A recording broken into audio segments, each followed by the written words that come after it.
Works family. It is your host and creative chameleon, Deja. And welcome back to another episode of Creative Connections. This is episode 3 now, so I hope you're catching up and keeping up. Today's guest and creative chameleon is a lovely actress, a lovely dancer, a director, and an entrepreneur. Please help me welcome the lovely soul, Miss Porcha. Oh. I've been doing this every episode and I'm so sorry. Like this has been the wave every episode. I'm gonna do it with you. This has been the wave. I can get with that. See, That felt good. How you doing? I'm good. You know, I'm just chilling.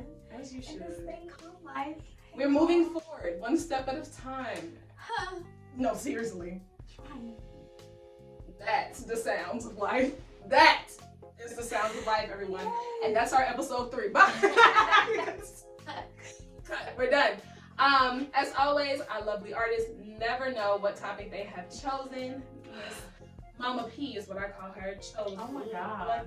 lucky number 7, which is whitewashed behavior.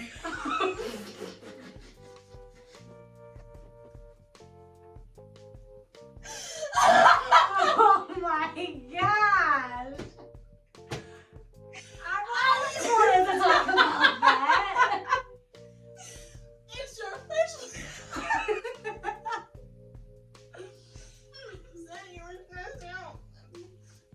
All right, it's about whitewash behavior in your industry.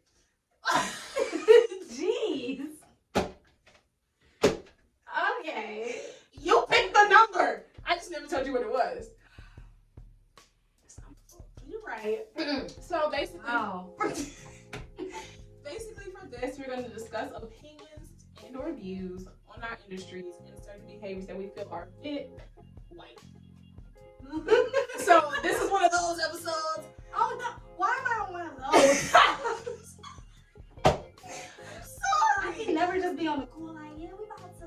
She chose a number. Dang. And I literally gave her an option to just switch her number too, to be fair. So, And here we are. You know, let's go. Because clearly we have a lot to talk about. to clarify, I am not trying to offend anyone, but there are definitely things that are in our industries that are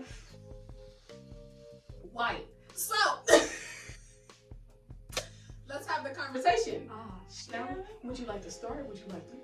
No, like, you know, I want to see where you want me, you know. Yeah. All right. So prior to doing or starting Creative Connections, there is another series that I was working on, the Language of Movement, which we had this entire conversation. You know my life. All right. For you guys that don't know, Language of Movement is where I go and travel to different artists that teach different dance styles that don't get taught enough in our society. And I put it on hold because life, as she mentioned as we started this. I had to put it on hold, but I did have the pleasure of talking with really wonderful people, and their conversations really enlightened me about just how whitewashed the dance industry is, and how there's really not a teaching for a lot of black styles, like, you know, crumpin', vogue, you know, all of those.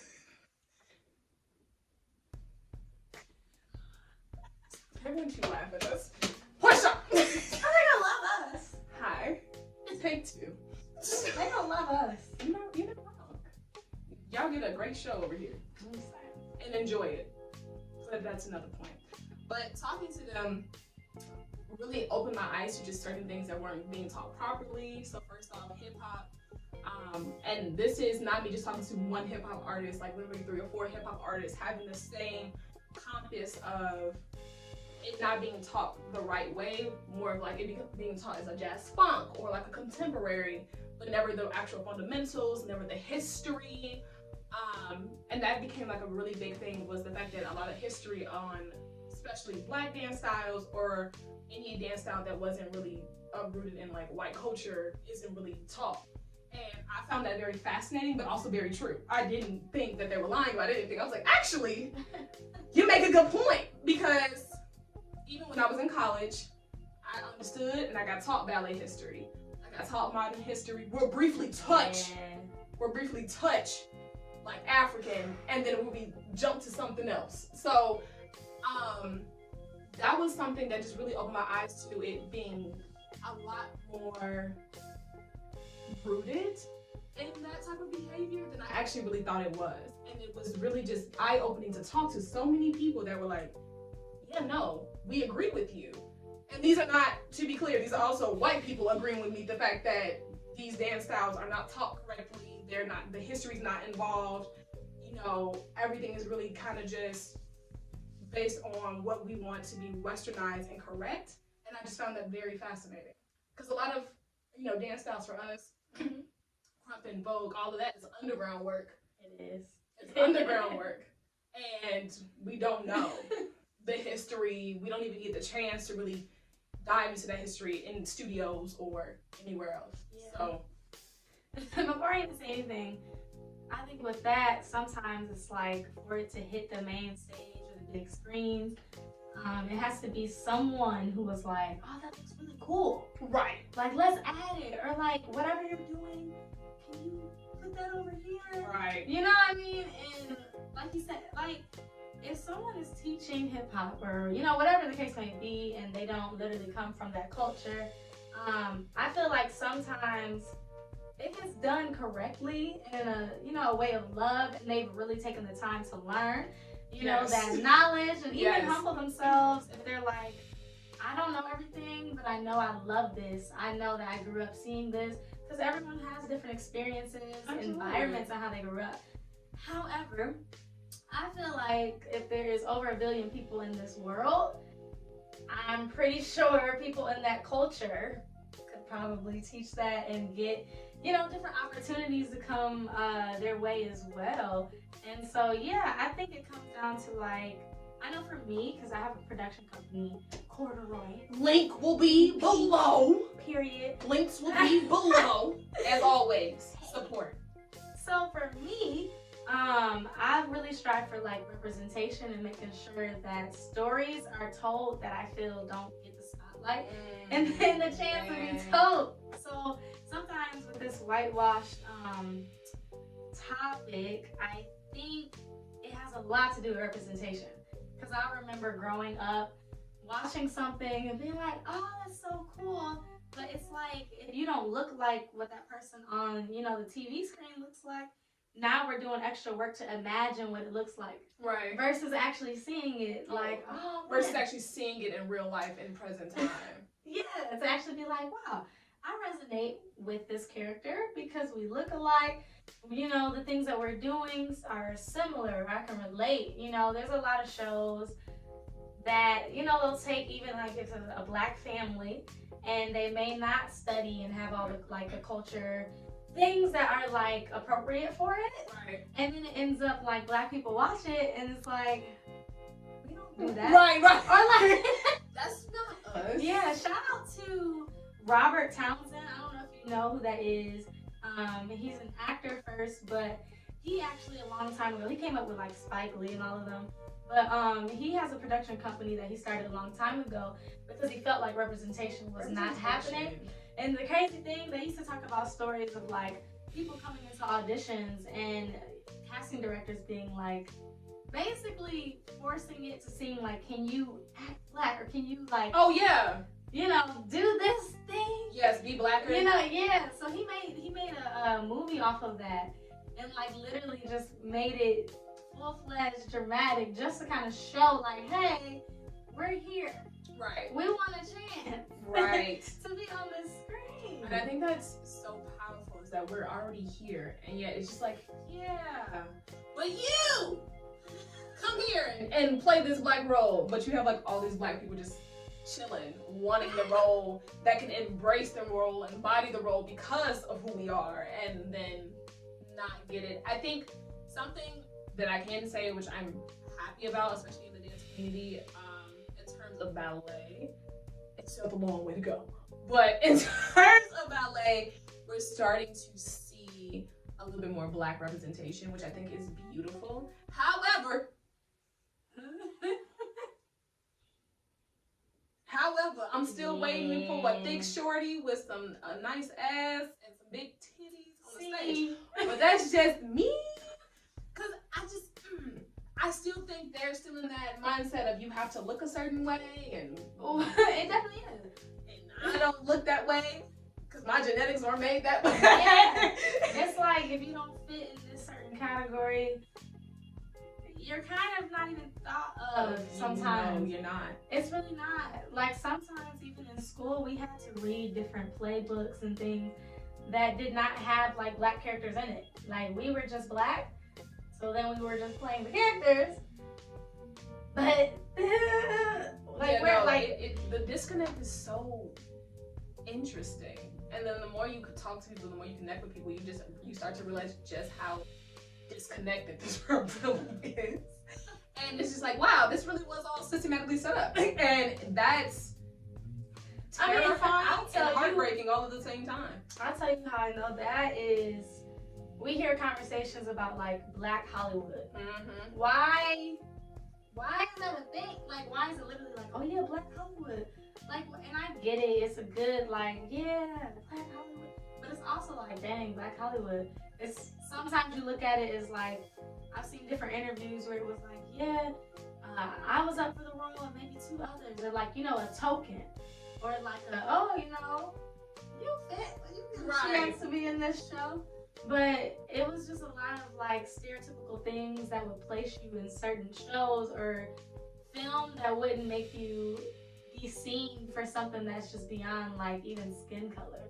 That's frustrating.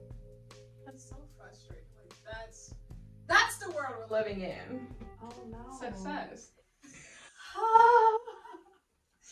That's the world we live in, and it's very frustrating. And I just think that I 100% agree with you. The representation is so important, and telling the stories that don't get told enough needs to happen more often. We need those opportunities to tell those stories, and then that becomes hard because financial, and that goes down a whole nother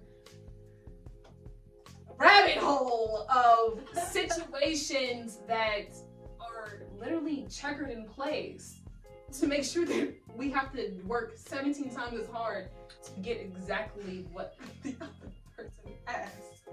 And it is so frustrating. It is so frustrating when you know that you have a vision, you know that you have that story that needs to be told, but you have to go through all of these different loopholes and just to get the same yes that Henry got without even having to do half of what you had to do. That, and I think another thing is money. Mm-hmm. If I make a show and it gets me a lot of money, I'm not gonna change up the script. Like, I'm not about to start looking for a different show. I'm like, this works. Right. So I think a lot of the time what comes from whitewashing as well, outside of so many other different things. Shout out to this. Excuse me, Plain. We are doing something important. Shout out to this. I'm like, hello? He's like, wait, I got something to say. He was ready to talk. It's okay. But yeah, outside of that, I think, like I said, it's the money. If I make something and I know it works, well, I'm gonna switch. Right. I'm gonna switch it. Right. So it's like, no, these type of shows work. These type of films work. We've seen it done before. They have statistics, and it's true. Yeah, it is true. But at the same time, it's just like, yeah, but we've noticed there are certain, even like movies where a director has come in like, can I get X amount of money? And they'll be like, I don't know. And then the box tickets, end up selling huge amount of money. And they're like, wait a minute. Oh, wait, this might, y'all want a part 2? Y'all want a sequel? Like, this might be good. But it's like, until it's like gold, it has to be like the pinnacle. Yeah. The above all. The token. It just has to be acknowledged in a way that beats, like, oh yeah, I mean, I don't know if I said that. But yeah. It has to be everything else. It has to be everything else. It has to be accepted. It has to be everything else. And that is unfair. That is very unfair. But like, you have to basically outdo everyone to get, just to be like, I see you. Yeah. And that sucks. Oh, that sucks. so for me, like, okay, I love all my college friends. Let's go back on out. I love you all. But we were like, I was what, one of two black girls? And you just like, you just know, like, hey, it's just only me and you. And then, like, that's really it. Yeah. And the funny thing was, like, we were talking to like an alumni, and she was like, "So how many of us is it?" And I knew what she meant. Like, I didn't even have to think about it. Like, what do you mean by that? Like, I automatically knew what that meant, and I was just like, and I think for me, it's just one crazy that we even have to have that conversation. But secondly, the fact that we as Black women, we are very obviously culturally driven. We make style. We are the blueprint. Okay, that's the end all be all. We are the blueprint. Deal with it. But you know, the way we move, how we carry ourselves, even in dance, like, we move different. We're more grounded. We have more hips. We have more this, and to not see that fully enveloped in our dance program, which is one, upsetting and weird, because it's like I'm only, hi, it's just me and another. But then just the reality that, once again, you have to fit into these worlds of, oh, either I'm going to go to a ballet company or I'm joining a modern company. And that's kind of like the only options that you get in college. And I'm just like, what if I don't want to do neither? Where do I go? Did you see there's like a, I think it might be in Chicago, the ballet mixed with hip hop? Yeah, hip-lit. Yo, that's so dope. That's super dope. That's dope. But I think Super what's dope. crazy is, like, if I were to even ask 100 people, do they know what hip-lit is? I don't know how many people would say that they do. And I think that's really sad, because it would be cool to be able to have, like, these other, even like dance, different forms of things, to have like a spotlight where it still feels like prestigious enough to be like, oh no, like, I do hip hop, or like, not for it to feel urban, like, oh, we've added an urban section. There we go. It doesn't have to be an urban section. Like, make them equal. Like, just put them all on the same line. Like, please, not just ballet and modern, then everything else is like an elective, or like you said, an urban section, so we can feel cool. Like, what? Like, we're not here, like, these dance styles, these movements, our stories are not here to culturally make you feel better about, oh, I'm including that one Black person. Mm-hmm. That's equivalent to, oh, I have a Black friend, so I can't be racist. That's how my brain works. Because literally, you're, oh, let's add in this urban thing. Yay.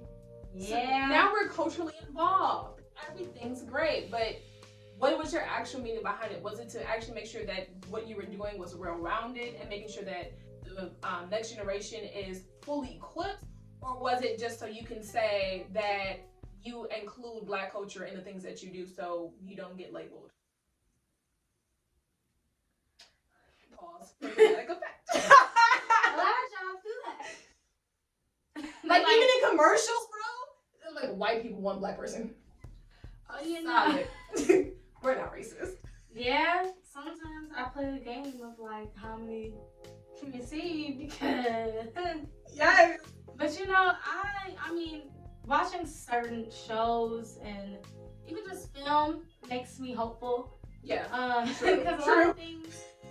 Yeah. Some things on the flip side, like, some shows are getting better. But I think what is happening also is that, and what should still continue to happen, is that there are people getting in the room to be like, hey, I see a problem and I want to solve it. That's up to us. You know what I mean? Yeah, it's like, who are getting on these diverse teams and being like, no, we need to switch it up. You know what I mean? We need to change the flow of what's been going on. And it's not even just Black people. I really want to say that, because whitewash has a lot. Yeah, because I don't know how many things I've seen for other races. Mm-hmm. You know, like, I don't know. I really don't know. I think a cool show. What is that show? Oh my goodness. I'm so mad I'm not remembering it. Oh man. The star. She's Indian. It's on Netflix. Something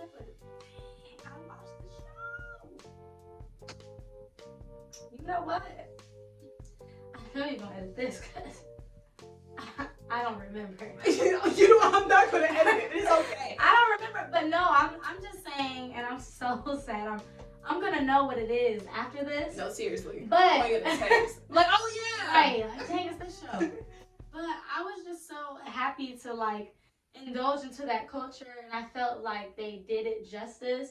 And it was just a way where I was like, wow, this is so cool. Like, and she's the main character, not a supporting role, not, you know, the side, the best friend. Like, no, like, she is like the main girl. Which is beautiful. Like, absolutely. I will never say that they're not people in that room. Like, there are people definitely in the room making sure that we start to change that narrative of what's being accepted and what is being shown on the screen. So that we do have more representation. I think that's absolutely beautiful, and shout out to all of them, because without y'all, we wouldn't be moving forward. So we wouldn't have nothing. No, seriously, we wouldn't have, you know, the diversity. We wouldn't have, you know, the Indian as the main character. Like, we wouldn't have those things, and that's beautiful. That's beautiful. She should be a main character. Like, I really want. You want to sneak over there? What is her name? No, because this is a great show. I really think that you should watch this show. I do want to watch it, to be honest. Dang, what is this called? I think another good show. I don't know how many of you guys have ever watched Sense8. Sense8 puts different cultures together, and all of them are the main character. And I like that show. It is rated 18 and up. Okay, you be grown, but it is a good show, and in my opinion, it does a good job of showing diversity and not having one race be superior than the other. Like, right. They're all seen as equal. It's a very beautiful show. I honestly miss it. But I think in film specifically, we are moving in a direction that is very powerful in terms of representation. You found it? What is it called? Never Have I Ever. Oh, I have heard of that. Have I watched it? No, I haven't watched it. That is a really good show. Okay, I'm gonna watch it. You gotta watch it. Sorry, y'all. Guys, that's gonna eat me up. For our lovely lead main character, who is an Indian beautiful woman. It's called Never Have I Ever. I will put the link below as well. We can all watch it together. Y'all can tell me what you thought, okay? I better tell her what y'all thought. Please tell me what y'all thought. I'm always curious. But in the film world, I think that we are moving in that positive direction. I feel that in the dance world, we still have so much. Here's the thing though, because I think all across the board, no matter what it is, modeling, all of it. All of the above. All of it needs more work, and I think it also takes people who have that higher status in these rooms to like be made accountable for this, because it's real. Like, I love the progress. I love it. Here for it. I love it. I appreciate it. Continue it. But to me, please. Sometimes I'm like, it's also like congratulating someone for something they should have already done. It's like, oh wow, you did it. Like, that's so good. Like, you tied your shoes. And I'm like, you should have tied the shoe a long time ago. Like, that's awesome. However, why did it take us so long? However, and I get it, you know, obviously, history tells us. It doesn't tell us. Why? Yeah, why that is the case. Jesus Christ, this world. Yeah. What an interesting place. Gotta love her.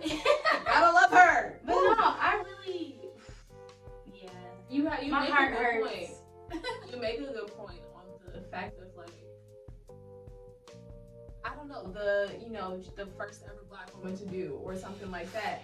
And it's like, well, why did it take us this long to get to the first ever Black woman, or the first Mexican woman, the first Latin, whatever? Why did it take us so long? And that's so awesome to hear. It is. It's great, but it's awesome. Like, damn, it took y'all this long. I think even like it's a bittersweet moment. You know the EGOT award? Yeah. So Whoopi Goldberg has won that, you know, but I think Viola Davis is like up next and you are gonna get that. But yeah, she's up next. But it's like, that's the list. There is no list. It's like, oh, the first, and I'm like, man, I love that you were able to do that. However, Whoopi Goldberg? Do you know what that means? Whoopi Goldberg. I don't know when Whoopi Goldberg was born. No disrespect, I don't know. But I'm just saying it's Whoopi. And who else? No one. I don't know. We have a blank Because list. there's no one. We have a blank list. And that makes me sad because you know EGOT is very hard to get. However, these award shows, it's very It's like it's very sad. Yeah. It's sad. It's like seeing someone go up. I'm like, wow, that's so cool. But it's also just like, dang, like. It's like, because in the moment you're so happy you get to celebrate for them, but then the reality sets in like, damn, you were the first. We're in 2021 and we're still saying the first. The first? Like, and then that's when you realize just how jacked up it You know is. how Like, crazy it is? You really realize it. I don't know any other races that have gotten that award in general. Let alone any, you know what I mean? Like, that makes it even worse because they don't have a first. 2032, we're gonna have the first. And I'm gonna be like, oh my god. That's gonna be me. Oh, yeah. I'm so glad you got the Finally! Woo! Ugh. My back hurt. Yeah. Alright. Turn the show off. They done got the award. Time to go home. No! Not turning the show off. Turn it off. Success. I'm gonna be about dang there. I hope I'm not in the 100. I'm gonna be just, I want to see it one last time to see what happens. Oh my. That's sad. I don't want that to be the case. No, but it is. That's sad. Oh. That is so sad. But like, in the crazy part, we're laughing, but like, for real. Laughing at the pain. No, for real. It is very heartbreaking that is the reality of it, that there is still so many firsts to come, which is wild. That is wild. Why can't we have many? It's just like such and such and. Yep, nope. That don't happen. What's that? What's an and? We don't know her. You know her? I don't know her. And you, like, I want to be able to not even. I don't want to use my 10 fingers.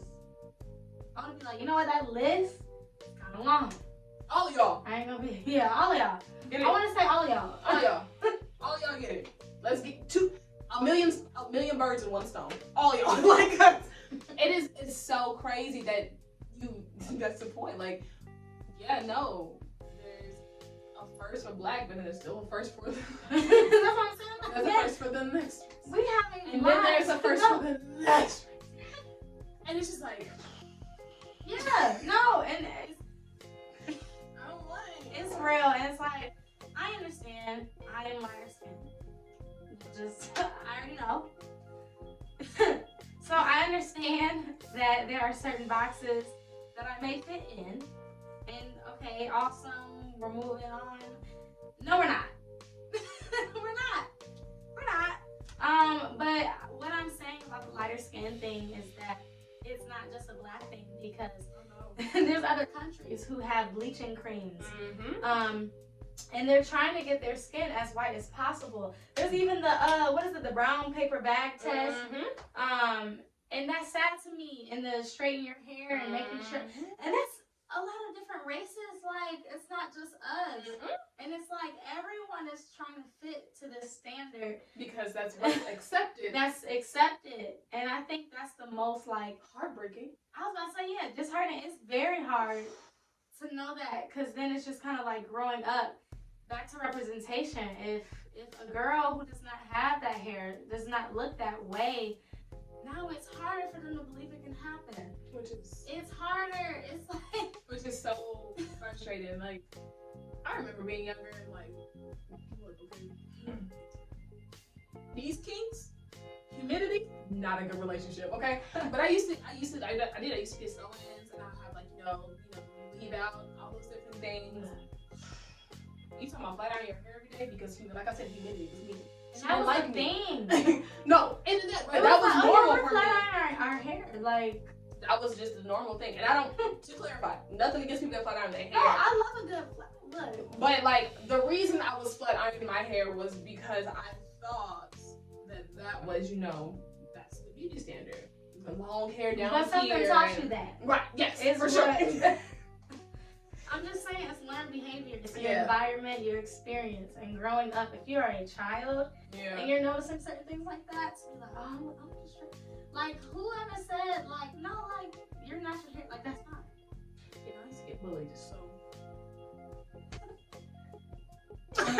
Bullied. I used to get bullied. I think the saddest part is I used to get bullied by us.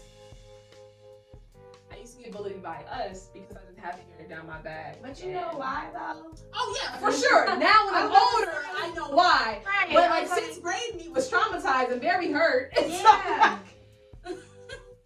But yeah, no, I completely know why, because they were also conditioned and understood that was the beauty standard. You gotta have the hair down your back, and if your hair is not long down your back, then you got a problem, and you're nappy headed, and all these different things, and having like that soft white hair, or you know you talk white stuff like that. Man. Yeah, no, so those are things that are taught, and then they go to school and they just reiterate what they're taught or what they're seeing. So, you know, sixth grade me didn't understand that, but 23-year-old me completely gets it.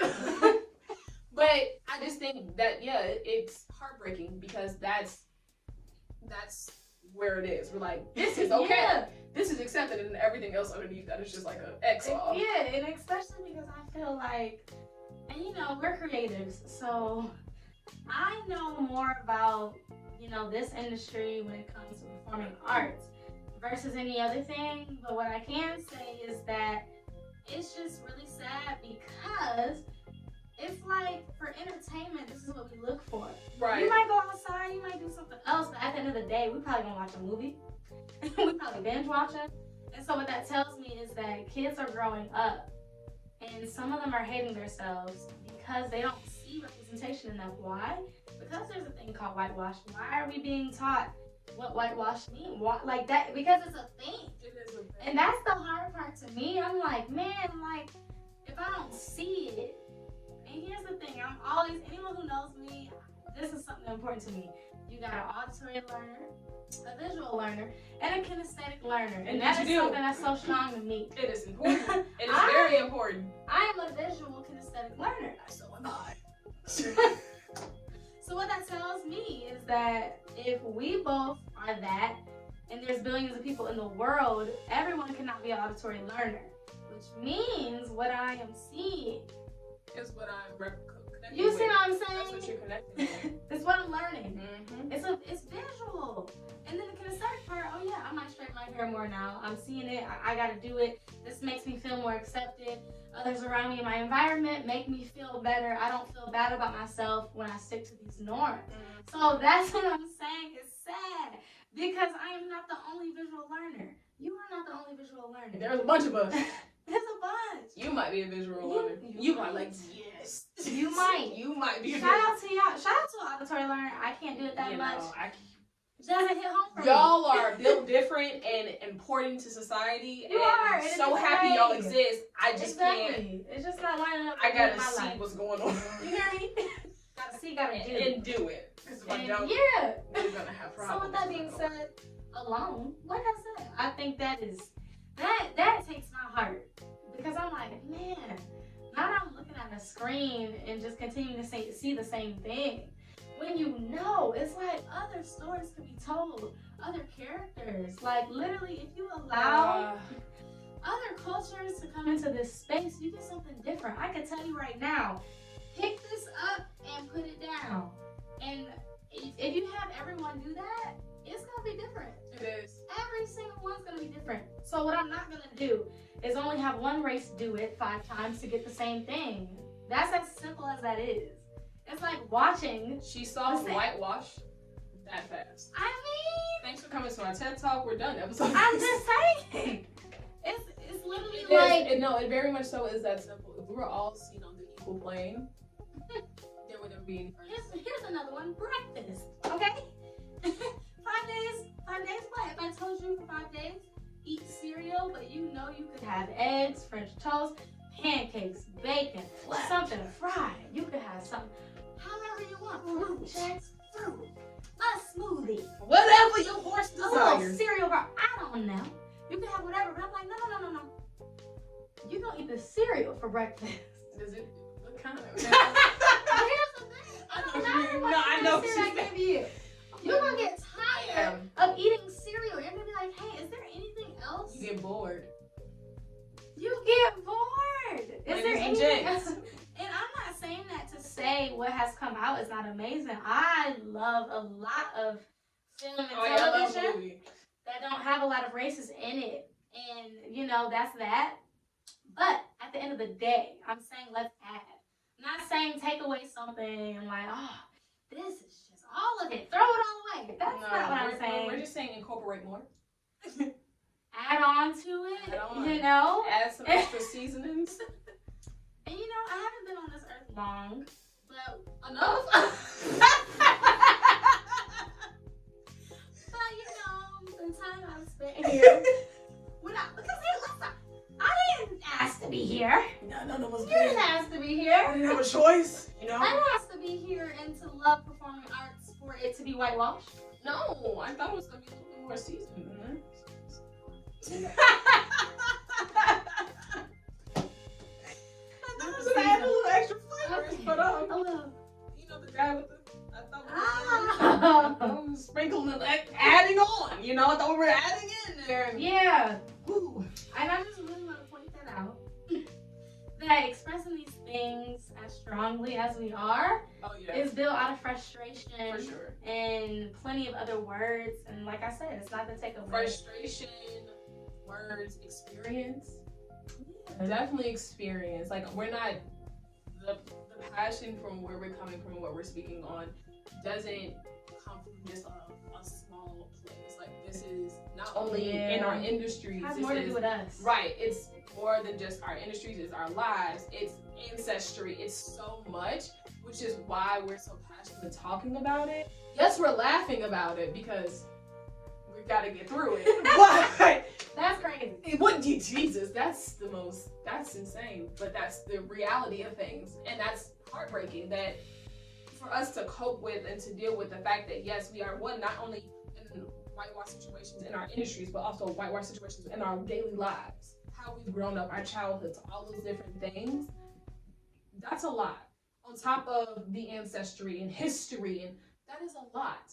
And all you can do is laugh because honestly, it's like when you really sit back and think about it, it's crazy. Oh, it's insane. It's massively insane that is the world that we are living in. And you're just like, wow, I'm living the dream. Like what? Like it's insane that that's the world.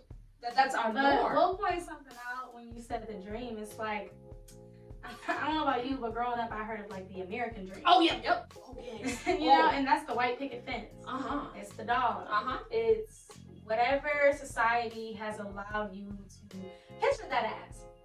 And I think that's really important to say because the only thing I've seen that pictured as is like, you know, a white family and, you know, they're happy and it's like, yeah, and then wife comes out with the lemonade and father is on the grill, but it's like, that is not everyone's story. No. And that is not the American dream to like achieve. Like there's more than just that. It's way more than just that in life. I think so. The funniest thing is I was working on my vision board and I was looking up pictures for like, you know, just enjoying your solitude. So I just typed in like a picture of a woman doing like solitude. Naturally, Google white people. I'm like, we're not talking about them right now, but okay.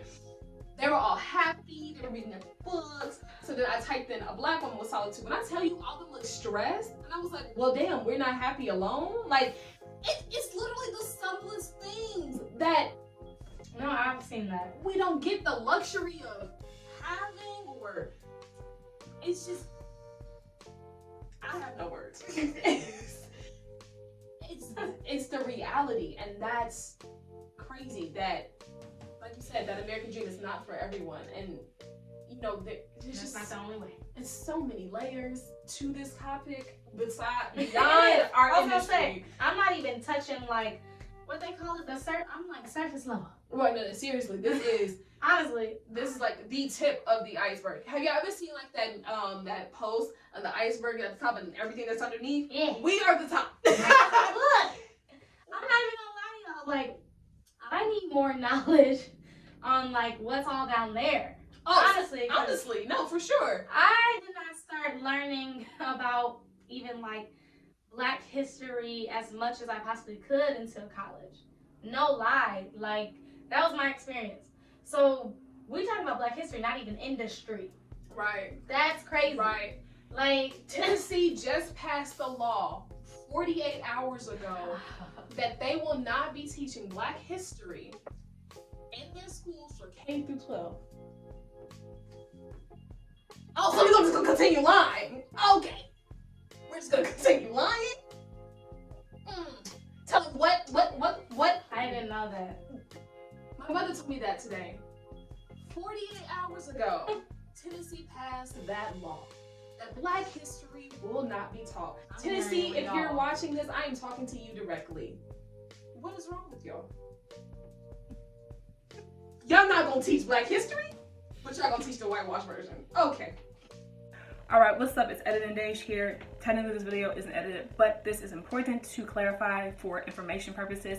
So Tennessee did not pass a bill that bans Black history teaching. They passed a bill that prohibits the teaching of critical race theory. So once again, anything that like they won't talk about lynchings, they won't talk about all these different things that are happening, and they're not trying to hear Yusuf Hakim, and I'm sorry if I'm butchering names, that's really bad. Yusuf Hakim's Black History Education Bill, they're not looking at that. So that's where the Black History part comes in, is that they're not looking at his Black History Bill. I did want to clarify that, to clean that up. That is on me, so this is why you're getting this little edit of me talking. And also just to clarify for those who don't understand the fact that they're not teaching critical race theory, it basically, like I said, prohibits I'm trying to find it as fast as possible, sorry. Prohibits teaching of any group is superior to another, as well as the idea that one group of people is to blame for the plight of another. So once again, still not teaching history properly, which still doesn't change the fact that I'm still this to Tennessee. But I did want to clarify. So they have not banned Black history, but they are making it still not history. Anyways, if you want to fully read the full-length article, I will put that link below as to where I'm getting my source. I'm on my phone, that's why. I'll put that link below so you guys can actually fully read on what's happening in Tennessee. Once again, I am so sorry that I did not fully elaborate and go in further detail. That is on me. So this is why you're getting this 2-minute video-ish. I'm gonna shut up now, get back to the good nuggets. I'm still like this with Tennessee, and I hope you're still like this with Tennessee. That's still crazy, but like, bye. Back to the video,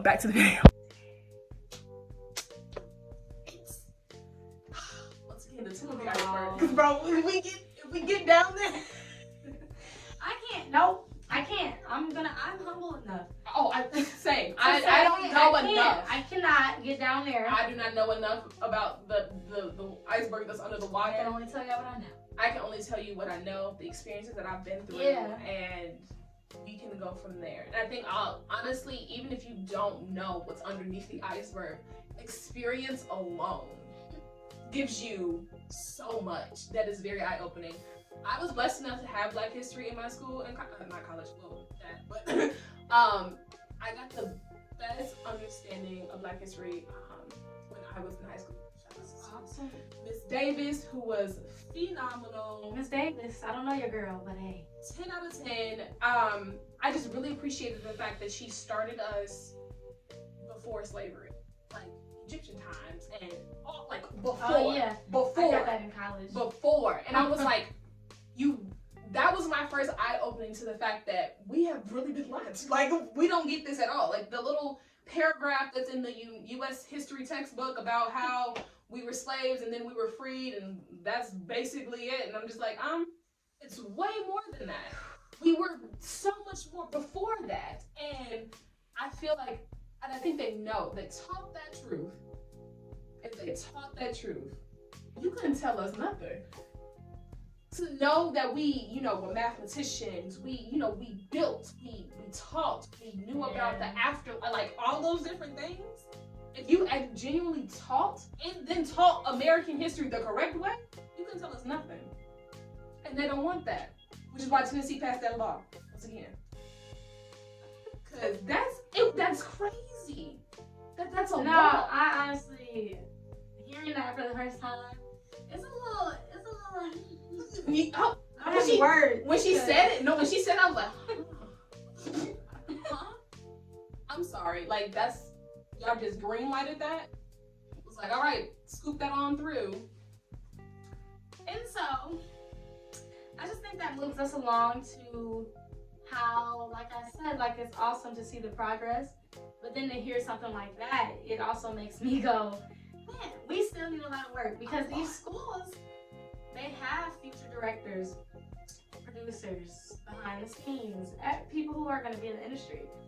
And if someone grows up and they don't even have Black history in their school, I'm not sure if they would accept someone coming into the room to be like, hey, how about us? How about this race? How about that? Like, I don't know if they would accept that. And I think that makes me very concerned. Yeah. I didn't have a word, but that would definitely be around the word I would find. Is that is concerning. Because then that takes us back. It does. That takes us back, and we're trying so hard to move forward. Yeah, and I think that gives us more responsibility on our end. To have to clean up the mess. To do that. And it's like, you know, we can do the best we can from our experience. And it's just beautiful for, like, having allies. Oh, yes. You know, because allies are like, hey, I see you. I hear you. And, yeah, I understand you. I think one of the things I can greatly say about being a creative and being in this world is that, especially when you talk to people of your race, you realize that you are not alone. From experiences to, you know, the things that we're pushing forward from, you just realize that we are honestly all of this together, and that's really where you be like, okay, these are where my allies lie. And I think that's beautiful, and because you find people that have the same vision as you as terms of like representation, telling the stories that need to be told, all of those different things, you start to build that collective with something new, which I think is gorgeous, considering that for so long we've been doing the same cycle. So then to meet people that are like, oh no, we gonna make some shifts. Like, that's gorgeous. I was just gonna say, like, the next film that I am doing, which you might see the familiar. You might. Hello, it's your girl. It's your girl. Yes. With that project, it's really dealing with, like, not just one race, but a specific gender, you know? And with that, it was beautiful to see other races be like, hey, no, I want to join, or like, I want to help with that. Like, no, that sounds cool. And it was like, I had this weird feeling every time I would tell, like, a different race. I'm like, so this is the project. Do you want to work on it? Do you want to be a part of this? You know? And it surprised me that, like, every single person would be like, yes, and what do you want? And I was like, oh my gosh. Because you're doing representation. I was like, that's beautiful. It is, it's gorgeous. And the fact that they care, they're like, no, like, this is important. And we want that, like, heard, we want it seen, we want to be a part of that. It's very important. It's also very beautiful, and you'll see it really soon when she decides to let us see it. But it's great. You will see a familiar face, i.e. me, but I'm not gonna say anything. I was really happy to be a part of it. It was super great. Very emotional time. But I just think that, yeah, we all have to sit together. I think also, I don't want to call us minorities because I know majorities. Hello. We have to sit together. All the races. We have racists. Wait. R-A-C-E-S. Not the other word. When I was because when I said it and I tried to enunciate and I realized that it still didn't sound good, I had to spell it. I said, oh, she's taking a different side. She's taking a different side. No, she's taking a different side. Not the one with the ends with the ISTs. No.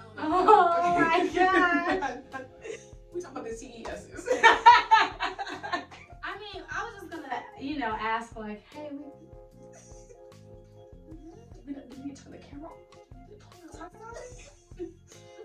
You need to toss it down. You choosing the other side? You go to the other team? I'm like, after this entire conversation, I ended with that. Right, I was like, and we'll see you next time. Thank you for coming to episode 3. Click. They're probably like, this woman has said we're closing out episode 3 6 times, and we're still here. Hi. Hey. No, I think that's why they were so willing and ready, because they believe in the idea of representation, and they believe in the idea that the stories need to be told, because they are living probably similar lives to you, to us. That's why they're like, yes, this is important. This needs to be told. Hey, you know what? Some of them might not. So, and if you're not, shout out to you, okay? And tell us your secret so I can live like you. Happy. I'm screaming. I guess I'm working on being civilized. And we're doing a good job. I'm gonna take it as a no. Okay? I didn't even say anything. You didn't have to. Don't put the words in You my didn't mouth. have to. You didn't even say yes. Don't put the You words. was silent.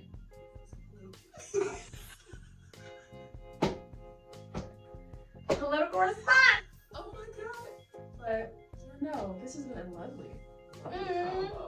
Thank you for having that with me. I didn't know we were gonna jump into that today. She chose. Okay. How this works is I tell them to choose a number, okay, and then they don't know their topic until, like I said, until they sit here. So I literally, before we had this conversation, and then she was like, and I was like, do you want to change your topic? She's like, no, that might defeat the purpose. So here we are, talking about whitewash behavior, not only in our industries, but now in our lives. Jeez. But didn't she do a wonderful job? Y'all better let us know in the comments. Please let us know in the comments if she did a wonderful job. This is going to more than likely be very authentic, and I'm more than likely because I love how it is.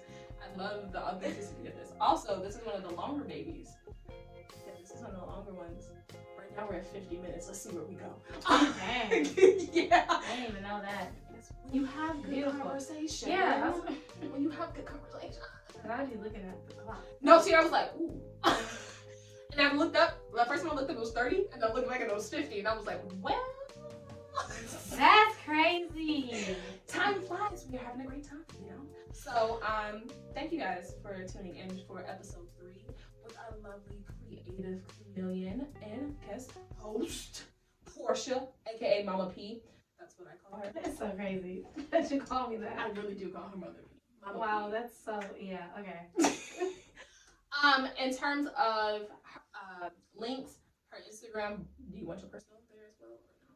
Yeah, it's fine. So her personal Instagram and her production company Instagram will be below, so you can keep up, stay with the date to when this dance film is coming out, you know, and all of that jazz. Because she's really a wonderful baby.